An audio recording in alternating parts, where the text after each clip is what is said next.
akan sedikit rapat, yaitu mengenai tentang pemimpin dalam mengelola sumber daya. Baik, sebelumnya saya mengajukan Manjari Umat, Om Swastiastu.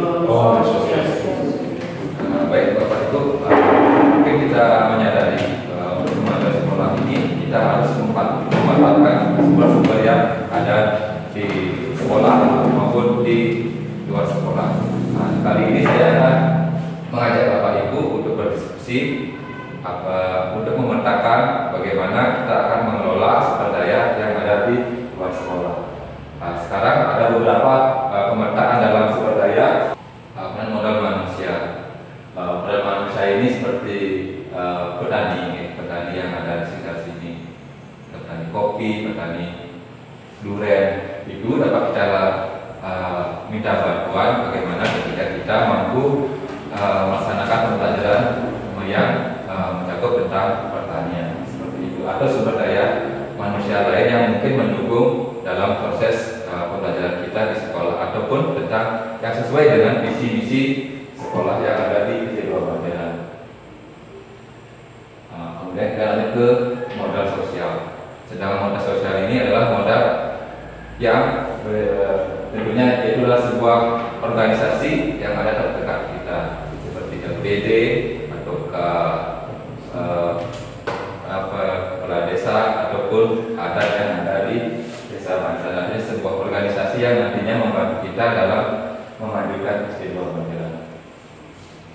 Kemudian modal politik, ya modal politik ini seperti yang kita contohkan adalah kebijakan Kamis Budaya dari Pemkab Bali. Artinya modal politik ini bagaimana kebijakan dari pemerintah kabupaten atau pemerintah dari provinsi kita manfaatkan untuk kemajuan sekolah seperti ini.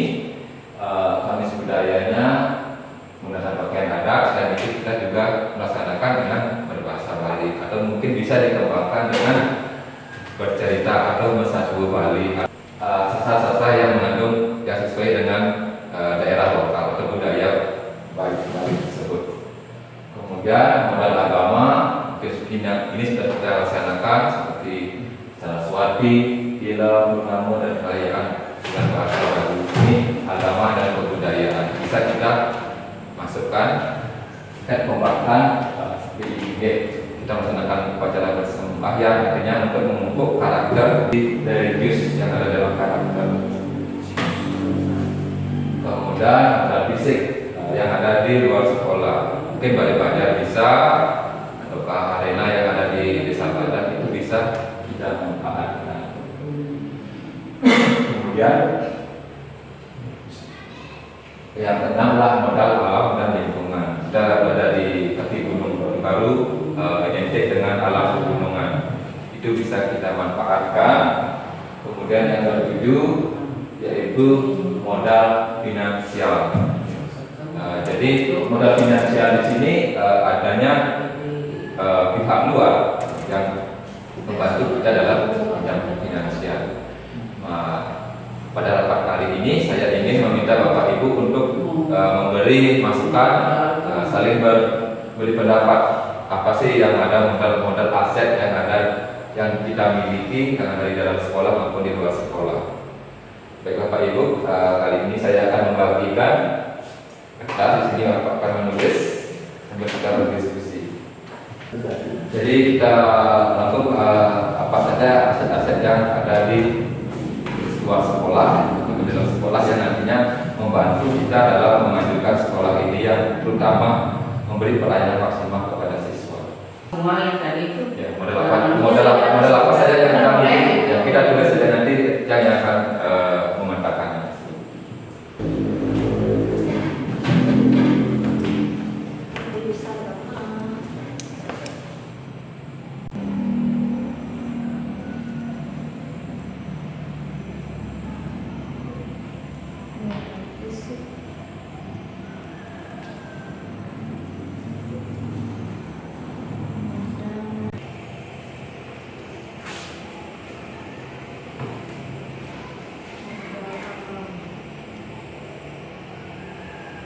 Betul. Modal pesantren, modal pesantren itu modal budaya. pesantren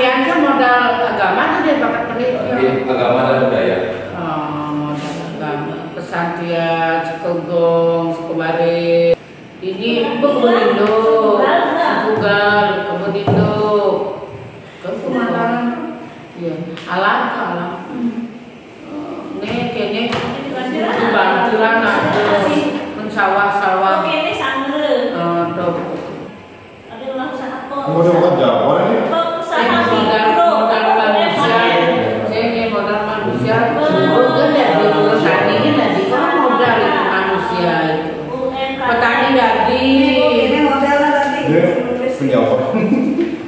Yang tidak dijabatan. Jadi yang dapat saya simak tadi, terus dari kolaborasi dan hal yang dapat digunakan sebagai sumber daya untuk memajukan sekolah. Ada di sini modal manusia dan modal alam. Untuk modal manusia di sini yang pikirkan di sini ada para alumni dan masyarakat sekitar yang sudah berhasil, contohnya pengusaha atau hal lainnya seperti kepolisian, kedokteran, itu bisa diajak kolaborasi untuk memajukan sekolah.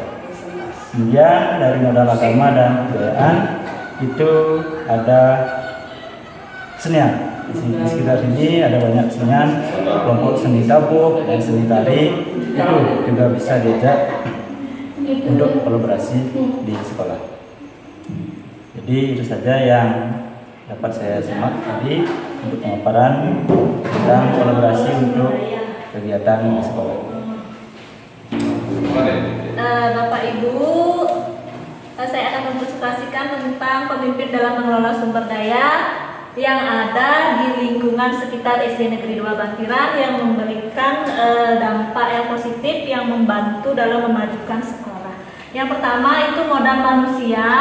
Modal manusia di sini saya tulis pengusaha UMKM yang ada di lingkungan sekitar sekolah, baik itu pedagang maupun bengkel yang biasanya mereka itu adalah alumni atau lulusan dari SD Negeri 2 Bantiran. Yang itu yang biasanya kita sering ajak kerjasama.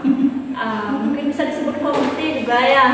Kemudian untuk modal sosialnya ada penyuluh bahasa Bali, ada PKK dan juga puskesmas. Kemudian modal politiknya itu kebijakan Kamis Budaya. Ini yang sudah kita jalankan itu karena kebijakan ini langsung dari pemerintah provinsi maupun dari kabupaten. Jadi setiap hari Kamis kami menggunakan pakaian adat Bali dan juga dalam pembelajaran pun menggunakan bahasa Bali. Kemudian modal fisiknya itu yang ada di lingkungan sekitar sekolah kita yaitu ada Balai Banjar, kemudian ada Pura Tecekulu. Modal alam di sekitar SD Negeri 2 Bantiran itu biasanya kami gunakan untuk kegiatan trek pada saat jeda semester ya. Jadi lingkungan alamnya itu masih asri, ada pemandangan sawah dan juga ada pegunungannya.